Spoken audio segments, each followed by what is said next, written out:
What's up, friends? I pulled all of the FedEx routes that are for sale across America and aggregated them and took a look at the data. And there's three big points that I think are going to be super helpful for you to continue to figure out whether FedEx routes are going to be a good business for you to buy, or maybe whether you should get a completely different business altogether. And so I've been pulling this data for essentially over 10 years at this point.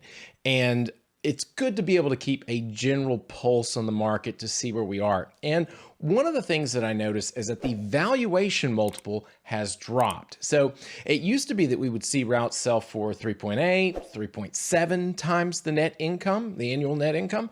We're down to 3.1 at this point. Now, you may have seen one of my other videos that I talked about that probably happening. And so I thought that whenever we were up at like 3.7, that we were a little bit overheated, a little bit overvalued per se. And so I think we're going back down to something that is much more reasonable, much more sustainable. Now, it could be a downtrend, right? I don't think it is.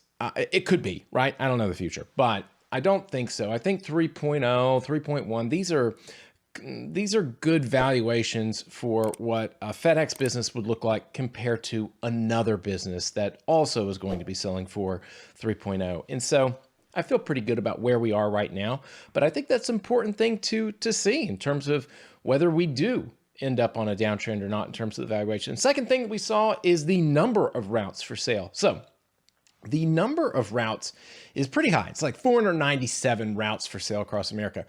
The issue with taking a number like this at face value is that maybe some of these numbers or some of these listings are not necessarily quite so valid. So for example, there is one broker that has 200 listings. Now, is every single one of those listings that's up on BizQuest or BizBuySell completely active and ready to be sold?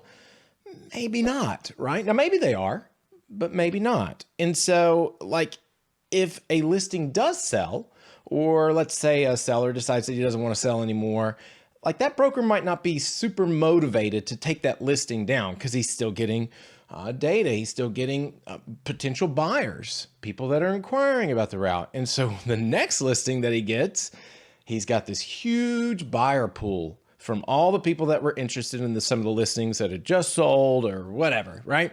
And so this is also why a lot of people should use brokers to sell their routes, because they've got these huge buyer lists and all that kind of stuff. So anyway, the point is that some of these listings might not be accurate. And so if you take, let's say 200 listings out of that, let's say approximately 500 routes that are for sale, well, now you're down to 300. And if you consider there's probably about 5,000 or so contractors out there, we're definitely under 10%. But regardless of listings that may have expired, that might not be quite so active, that are still showing up, regardless of that, I think that we are seeing a high number of contractors that are still wanting to sell. How much is it? Is it 7%? Is it 9%? Who knows? But the point is that it's still higher. And I think it's important to see why that is. And I think that there are a couple of reasons. One is that you have some amount of change and unpredictability that FedEx has introduced recently with the Network 2.0 and the FedEx Express integration and things like that. I think every single time that I've ever seen FedEx do a big change, whether it was going from a PSA to a CSA model, whether it was doing the FedEx ground and home delivery integration, every time these things happen, we see a spike in routes for sale. And so the typical contractor and the typical buyer that gets into this business, and I've worked with over 1,000 people over the last 15 years on this, like they're typically risk adverse. They want something that is steady, that is predictable, that's almost like boring.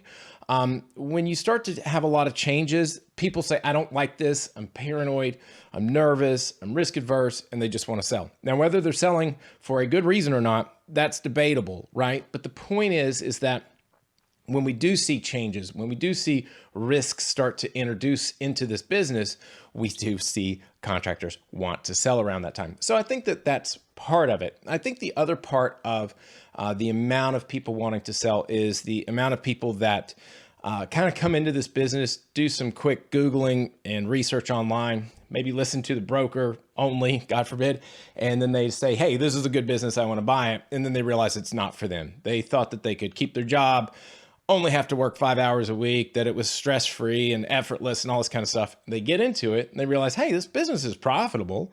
This business is a good business. It's just not good for me. I thought I could, live 5 hours away or whatever, and whatever kind of stuff that a seller will convince someone to believe that they're going to like that business. They realize, hey, it's a good business. It's profitable. It's not good for me. And so they turn around and sell. So that also, of course, creates more brokerage commissions for the broker that has convinced people that everyone is suited for FedEx routes when, of course, they're not.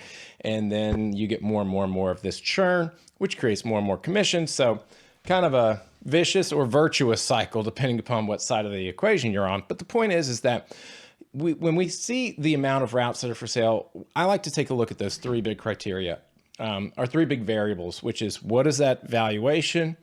How many people are selling in terms of like the percentage of the contract base, and then why might they be selling? Is it due to some bigger issues, just standard change or whatever?